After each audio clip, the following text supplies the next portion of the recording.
So I'm going to start off with apologizing for not having an episode out this week. Grandmother passed away on Friday, January 2nd. And this past week has just been a whirlwind between the viewing, the funeral. Of course, everything was about 3 hours away. So while the drive was long, it was great to spend time with family, see some family members that I haven't seen since I was a kid, just to just doing a lot of stuff. And so with that, I wasn't able to upload an episode. I do this podcast for a multitude of different reasons. One of the reasons is because I enjoy talking, I enjoy sharing stories, I enjoy recording history from people that I talk with, that I interview. I love meeting new people. I've met a lot of really interesting people, a lot of cool people, and I've got to know their story and the whole 9 yards.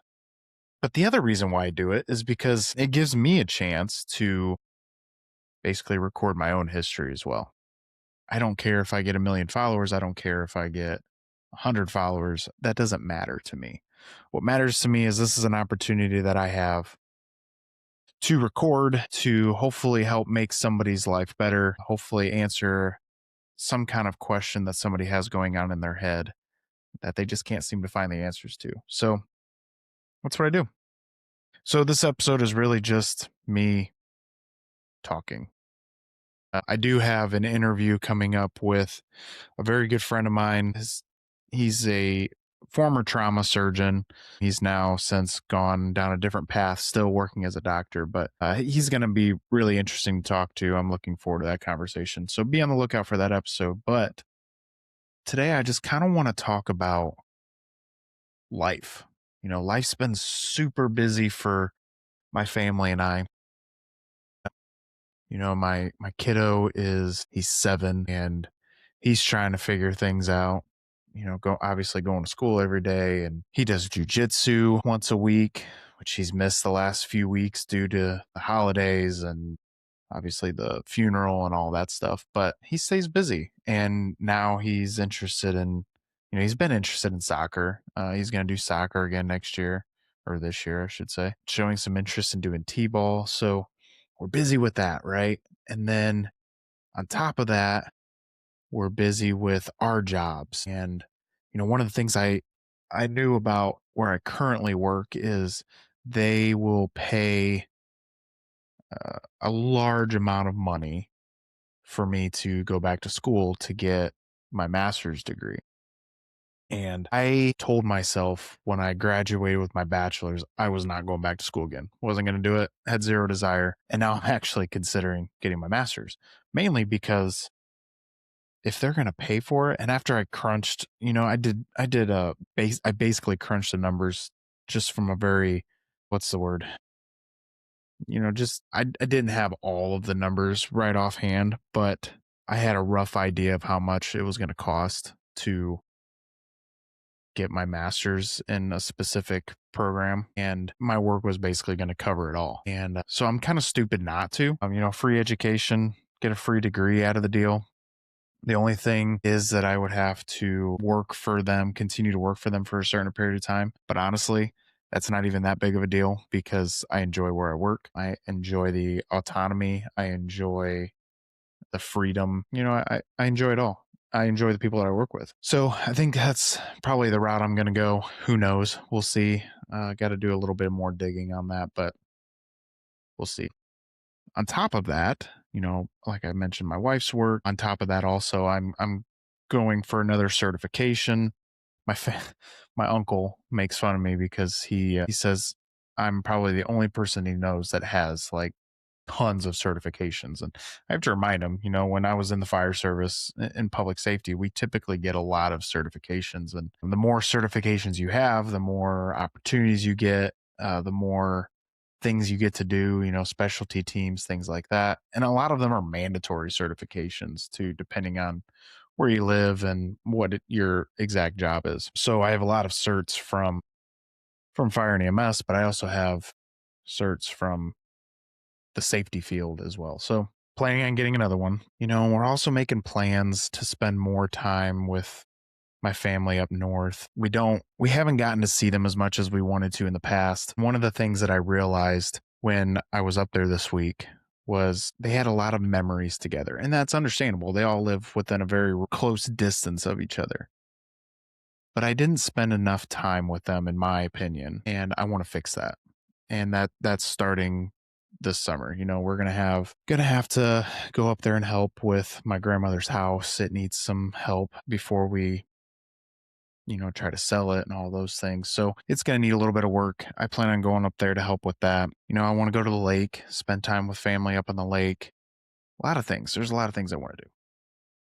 So because I keep adding more to my plate, there's obviously going to be some things that are going to have to fall off of it so that I have room.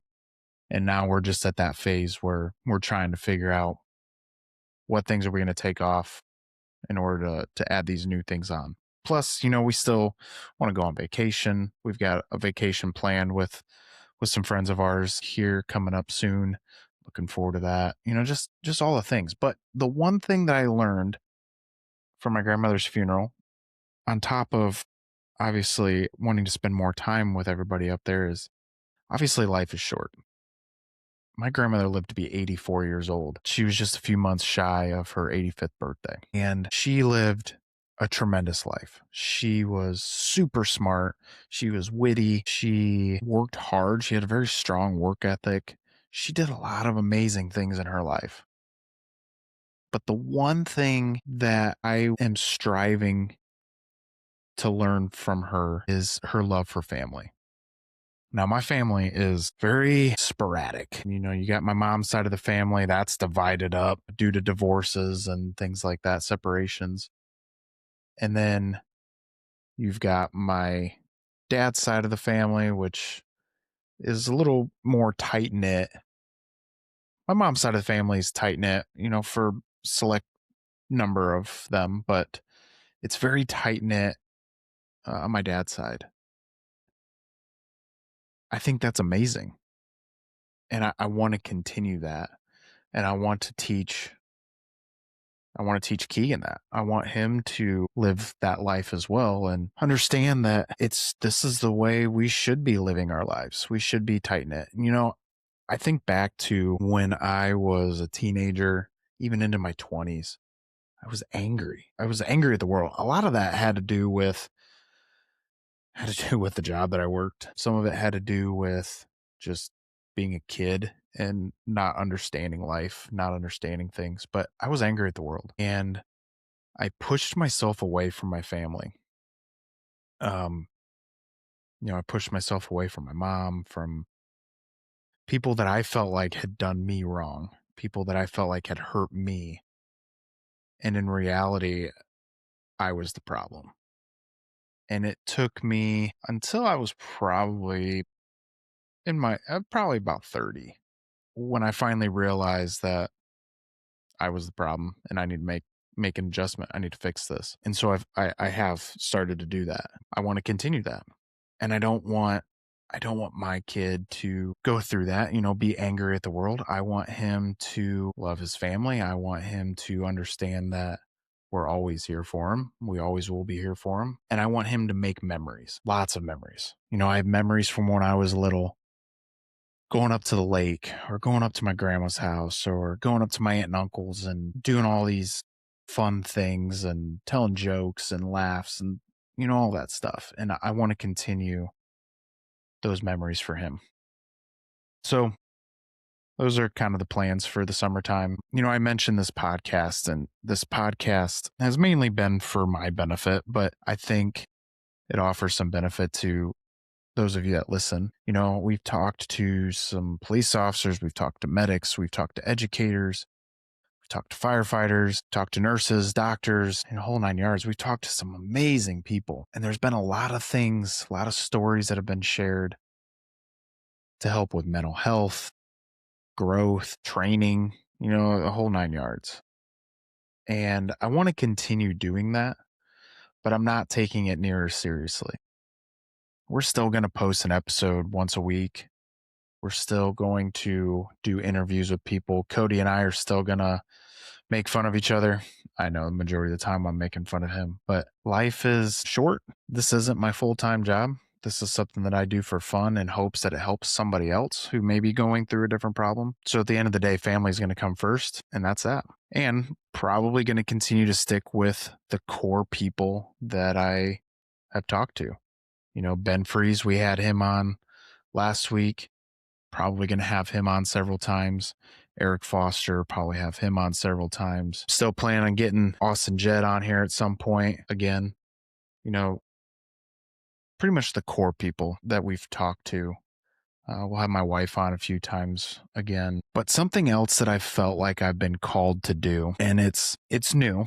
It's different for me to say because I've never been that super religious guy. I've never been the type of person that has said, like a Bible thumper per se. That's never been me. But I feel like I'm being called to kind of help talk about things. And I want to do it a different way. I'm not the kind of guy that can recite scripture and just spit out a verse and tell you exactly what verse it is and tell you what it means because I don't know. I look at different things that are going on in the world. I look at things that are going on in my life and I say, what does scripture have to say about it? I've started reading the Bible again. I have never I've never read the Bible cover to cover. I've heard all the stories. I grew up Catholic, went to church. We read majority of the Bible. Actually, that's not even true. There's only like a handful of books that we read at mass. But I kind of look around and I look at other Catholics and Christians and I wonder how many of them have actually read the Bible cover to cover. And I can probably guess with pretty good certainty less than 5%. So we have people out there that preach and post Bible verses on social media and all those things, which that's great. There's nothing wrong with that by any means. I think it's great because I love seeing those and I'm like, what verse is that? And I find it interesting. But we have people that do these things that have never actually read the Bible. And we even have some people that argue things about what it says in the Bible and it's taken out of context because they haven't actually read it. I don't want to be that person. I want to read it. I want to understand it. I want to know the stories. Not everything is good in there, especially in the Old Testament. Man, you look at times of Sarah and Abraham and all these different stories and you're like, whoa, like time of Noah, Adam and Eve, Cain and Abel, all these different stories. And you're like, whoa, there's violence, there's incest, there's a lot of crazy stuff that go on. Obviously, the Old Testament is wild. It's like the Wild West of the Bible. And then you get into the New Testament and it's talking about love and accepting God's grace and all of these different things. So I want to continue to read that. That's one of the things that my goal is by the end of the year, I want to have read the entire Bible cover to cover. So for those of you that have been following my show since day one, hold me accountable. Check in with me once in a while, shoot me a message, whatever. And if you want to do the same thing, we can start a little group and hold each other accountable. And we could talk about things, talk about what we read, that sort of thing. I think it would be interesting. On top of that, I've talked before, this kind of branching out here. I talked before about creating a routine. It is currently, we're in the second week of January, somewhere around there. Almost to the halfway point already. And January 1st is always that time where people make New Year's resolutions and they're like, you know what? I've been saying it for years, but this is finally my year. I'm going to lose weight. I'm going to start going to the gym every day. I'm going to run every day. I'm going to do all these things.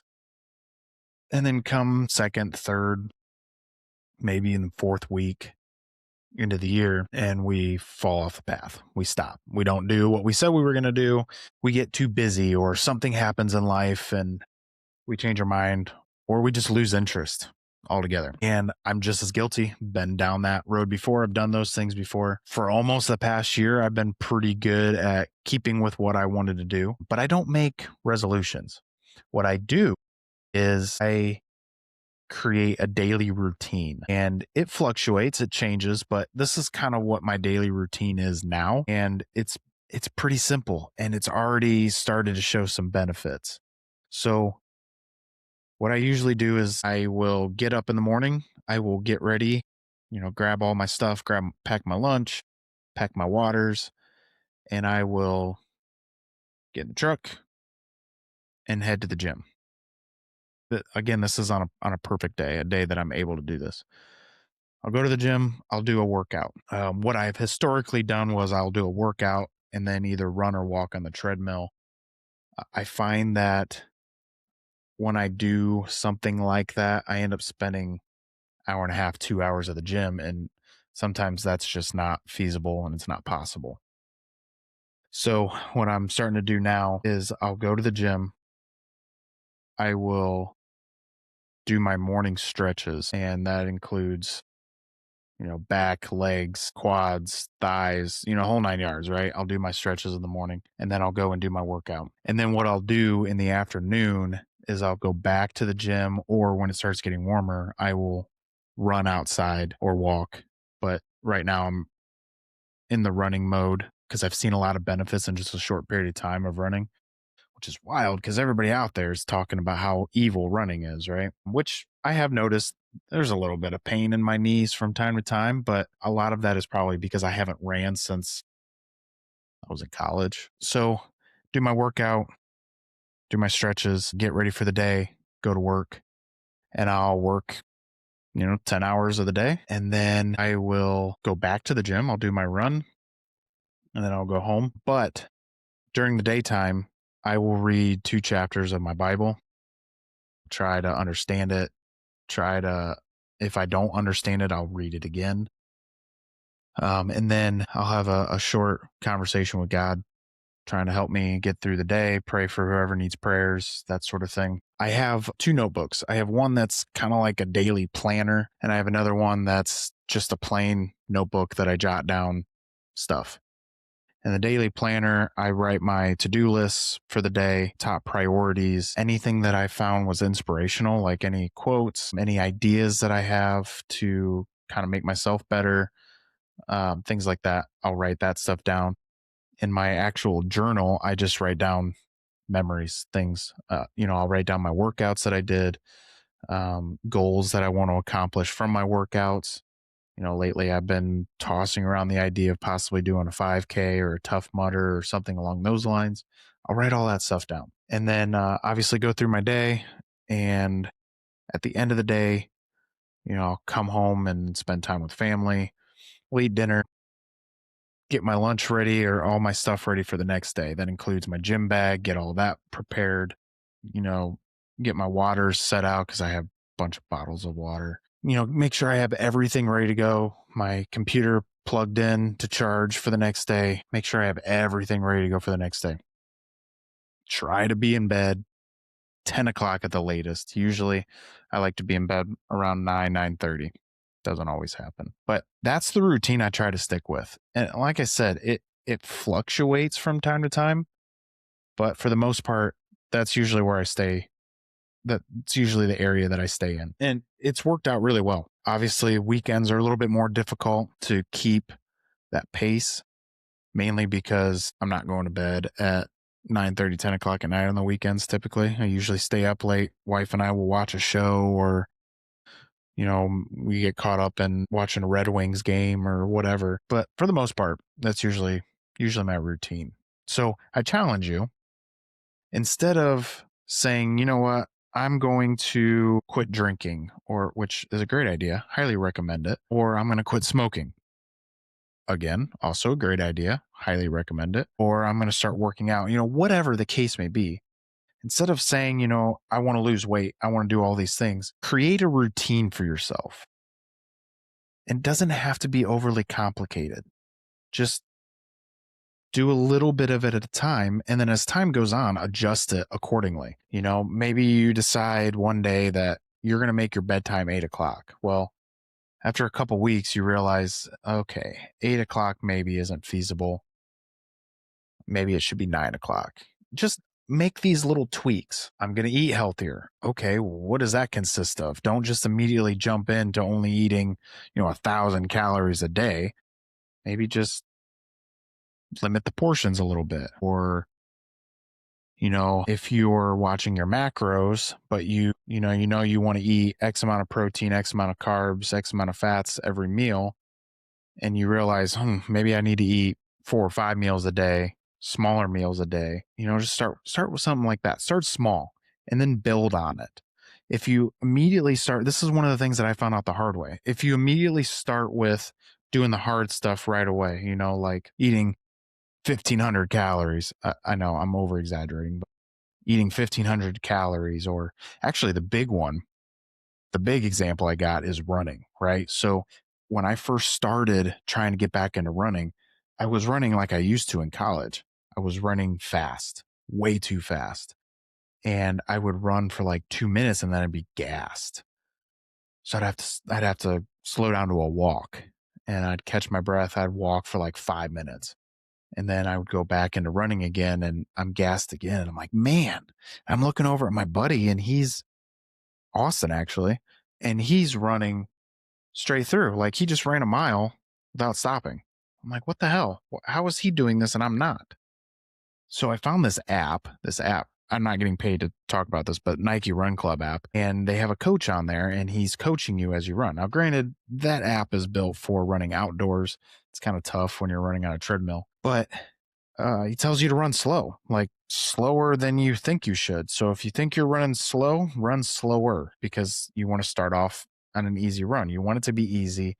You want to build that momentum so that you can run longer, faster, farther. Why didn't I think of that? So I started off running fast, right? And then I found this app, and then I started running, at a slow pace. And next thing I know, I'm running like 10, 11-minute miles. So you got to start off slow, build your way up. Don't start aggressive, because that's where everybody fails. People, and I did this myself. People say, I'm going to work out. I'm going to work out 6 days a week. Okay. Where's the room for failure? Because you're brand new at it. You probably haven't done this in years. You're going to fail. Where's the room for failure? Because what's going to happen is maybe the first week you do work out 6 days a week. Awesome. Second week, you miss a day or two. Now you're beating yourself up. Like, I only worked out 4 days this week. And then you start talking crap to yourself, and you're like, I can't do this. And that's when you give up, right? Happens every time. Happens to everybody. Maybe you decided you were going to eat better. You don't leave any room for failure, and you don't understand that you're going to fail. And you go out and have a beer and eat some fried food one day, and you're like, yep, I goofed up. Weekend's ruined. I'll start up again on Monday. Well, unfortunately, Monday never comes, and you just keep eating the same way you always did. So you got to leave room for failure. You got to understand that things are going to happen. You're going to make mistakes. Start off slow, start off easy, build on things as you go. There's a reason why majority of people take a few years before they start to see actual progress when it comes to working out. You see these people they're just absolutely ripped. They're toned. They've got a six pack. They just look great, right? They didn't start that way necessarily, unless they're, fresh out of high school and college, and, all their hormones are higher than they are for us older people. They didn't necessarily start that way. Somebody who is 300 pounds, uh, 300 pounds in 2015, and now they're 220, 215, whatever, and they look toned and jacked and all that stuff. It took them a long period of time. There are times where we see or read about people that lose 50, 60 pounds in 6 months, or 100 pounds in a year. That's aggressive, and that's not common. You can do it. It's probably not the healthiest thing to do in the world, but you can do it. But I'm going to tell you, you want to build those habits. Even if you decide you're going to go on those injections, we see all these weight loss injections like Wegovy and, what all, semaglutide, all the other ones, the GLPs, right? And those are great. They're great for people that struggle to lose weight. I'm here to tell you, We all struggle to lose weight. The problem is if you're not building a habit, a healthy habit while doing those injections, so you're not weighing your food, counting your macros, you're not exercising. If you're not doing those things while you're taking those injections, you're going to gain all that weight back. And that's coming from experience. I did that exact thing. So a few years ago, I took semaglutide and I lost, I don't know, I think at my heaviest, I was 280 pounds and I was heavy 280. Like I was chunky. And I went down, lost 50 pounds. So I went down to 230s, right? And so I stopped the injections, but I didn't have the habit. I wasn't eating great. The only thing that had changed was my portion size, right? And I wasn't eating near as much or near as often either. So my portion size decreased, but that was it. I wasn't exercising. I wasn't doing anything. And I kept telling myself, okay, I'm going to get down to 230. I'm going to get off the injections and then I'm going to start working out. Well, I got complacent. I got happy with where I was. And I had this mentality of that I didn't need to do anything. I was too busy, oh, maybe tomorrow, maybe tomorrow. I still had those unhealthy habits from before. I was still lazy as hell. And I gained a lot of that weight back. Didn't gain it all back, but I gained a lot of it back. That was a few years ago. Since then, I had made small adjustments carrying on. Now, I still eat junk every once in a while, but I try to meal prep for the week. I try to eat healthier. I am way more active than I was for a long time. That's where you're going to see the most success is when you're building these healthy habits and you're creating some kind of routine for yourself that it becomes second nature. Every day, this is what you do. Bam, bam, every day. So that's what I recommend. Create some kind of routine for yourself, and that'll just make life a little bit easier on you.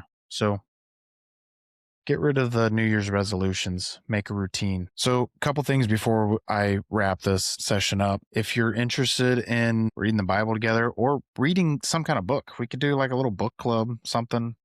I don't care. Shoot me a message. Reach out. We could start a little group, hold each other accountable, maybe working out, running, exercising, whatever the case may be. We can make an accountability group. I've tried to do the whole, Patreon thing. I'll still play around with it a little bit, but at the end of the day, I just want to help people. I want to help myself. I want to continue down the path. I've got my full-time job. I don't need to get rich and famous. I don't want to be rich and famous, honestly. I'll take rich. Rich would be nice. I'd like to win the lottery. I think you got to play to win, but I'd like to win it. So let's start a group. If you're interested, hit me up. I think we could have some fun with it. Check out a lot of the people that I've mentioned before. I'm going to start making a list so that I can mention them at the end of every podcast going forward. Check out Ben Freese's program, Freeze Foundation, Freeze Consulting. Like I said, we talked about that in the last episode. We chatted with him about keeping our churches safe and keeping ourselves safe. A Right to Bear Arms, or Right to Bear, I think is what it's actually called. Check them out. I'm going to do a little bit more research on that. And I think we'll get Ben back on here again and kind of talk to them. Might try to get somebody from that organization on the show and kind of talk about what it is that they do and the benefits and things like that. I think it's funny that after Ben and I did our episode, I'm seeing advertisements for other companies popping up on my social media. And it's ironic that these other major national companies are offering some training courses specific to what Ben does in this area. I find that interesting, but regardless, Ben is local. Ben is awesome. Ben is a very down to earth individual. So check him out. I think you will be highly satisfied. I plan on doing some one-on-one sessions with him, hopefully this summer, because we could all get better at shooting, right? And, maybe I'll chat with Ben. Maybe we can do some videos and we can collaborate together a little bit on that, post some of those videos of that session. I don't know. We'll see. With that, I appreciate y'all. Thank you so much for all of you who continue to follow. Again, hit me up if you want some accountability sessions. We can set something up. With that, you all have a great week, and we will catch you next week.